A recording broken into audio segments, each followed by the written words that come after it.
Retour en Guyane. Ce matin, des travaux d'archéologie ont été restitués à la Maison des Cultures et des Mémoires de Guyane dans le cadre d'une conférence organisée par la Canopée des Sciences. Des fouilles se déroulent actuellement à différents endroits du territoire, plus particulièrement dans le territoire de Remire-Montjoly, Thierry Merlin et Franck Fernandez. L'archéologie en Guyane expliquée ce matin à la Maison des Cultures et des Mémoires à Remire-Montjoly. L'occasion de présenter ces vestiges de la période précolombienne, coloniale, mais aussi du bagne, identifiés sur tout le territoire guyanais. Nous avons des travaux qui se sont restitués ici, qui sont sur l'île de Cayenne, certes, mais également sur l'ouest de la Guyane, jusqu'à Maripasoula et même en amont de Maripasoula.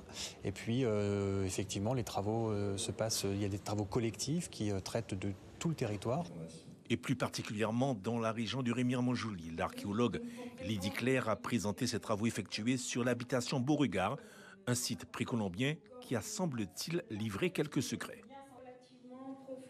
Ce site est particulier parce qu'on n'est vraisemblablement pas sur un site domestique, un site d'habitat. Mais c'est important aussi de noter que sur ce secteur de la montagne de Remire, il y a eu des précédents et il y a plusieurs autres sites tels que Montbain 2 et Montbain 3 qui sont vraiment à proximité de cette fouille-là, qui ont livré le même genre de résultats, avec des fosses, avec des dépôts céramiques, et qui ont eux aussi été interprétés comme sites funéraires. Ces étudiants en histoire de l'Université de Guyane ont tenu à être présents à cette conférence. Ça nous apporte un plus par rapport à nos études. De plus, on a fait partie du chantier école à Saint-Ange-Metton, donc on va présenter notre travail. Même si on a tous nos cours qui permettent de voir, on va dire, sous format numérique, là on a vraiment du concret sous nos yeux et ça permet d'appuyer nos cours aussi. Avec ces trouvailles archéologiques particulièrement significatives, il faudrait désormais que le grand public se réapproprie ces lieux chargés d'histoire. Notre invité ce soir est Tommy Albarello, chef de projet à la Canopée des Sciences, à l'initiative donc de cette journée. Bonsoir. Bonsoir. Alors la mission de votre association, il faut le rappeler, est de faire la promotion de la science auprès du public. L'archéologie intéresse-t-elle la population guyanaise? Alors est-ce que ça l'intéresse? Oui, ça l'intéresse. Après, c'est qu'il faut pouvoir la rendre intéressante, il faut la rendre, excusez-moi le terme, la rendre un peu plus sexy, surtout pour le jeune public. Pourquoi la rendre sexy? En faisant quoi par exemple? Surtout en y ajoutant les technologies, en l'occurrence la reconstitution d'objets par la technique de photogrammétrie, des objets qui ne peuvent pas être manipulés parce qu'ils sont fragiles, alors on peut les manipuler par l'intermédiaire de casques à réalité virtuelle, avec les outils du virtuel et se balader dans un musée numérique. L'apport justement du numérique pour attirer tous les publics. Alors selon une étude de l'INSEE, seulement 5% des Guyanais vont au musée, 40% seulement lit un livre.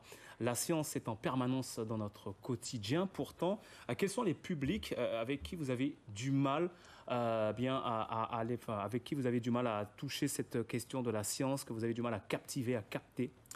Alors, le public présent dans les lycées, je pense la tranche des 15-20 ans, sont un peu plus compliqués à toucher parce qu'en fait, c'est un public qui n'est pas toujours présent dans les maisons de quartier. On fait des animations et il faut aller les chercher dans leurs écoles et ils sont un peu réticents, sont un peu timides.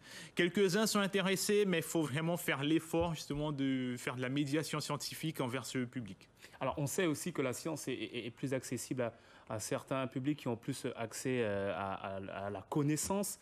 D'autres ont peut-être cette volonté et n'y ont pas accès. Ça peut être aussi des problématiques liées à des questions sociales. Là aussi, est-ce que vous travaillez à ce niveau pour toucher vraiment plus large, notamment ces personnes qui ont envie de connaître un peu plus la science, mais qui n'ont pas les possibilités? Alors, effectivement, la Canopée des Sciences mène des actions dans les maisons de quartier, dans les quartiers prioritaires. Alors, pour donner son nom, c'est le projet qui s'appelle Quartier Solidaire. Donc, c'est une intervention qu'on mène sur plusieurs fronts, donc sur le numérique, via de la robotique, mais aussi de la biologie. Donc, on a justement nos collègues du pôle de Saint-Laurent-du-Maroni qui interviennent dans les quartiers prioritaires de Saint-Laurent, avec diverses animations, aussi bien du numérique que de la biologie, un atelier de police scientifique par exemple qui est mis en place, et c'est de nouvelles animations qui voient le jour. Et enfin, cette question sur les prochains rendez-vous, puisque vous avez aussi des rendez-vous itinérants, c'est cela? Alors, on fait de l'itinérance exactement. Alors, on accompagne une équipe du projet Guyane vers les étoiles. En fait, c'est une équipe de scientifiques qui vient pour faire des animations sur la thématique du spatial dans le cadre de la mise en orbite du satellite, du télescope James Webb. Tommy Albarello, on rappelle que vous êtes chef de projet à la Canopée des Sciences. Merci d'avoir répondu à notre invitation. Je vous en prie.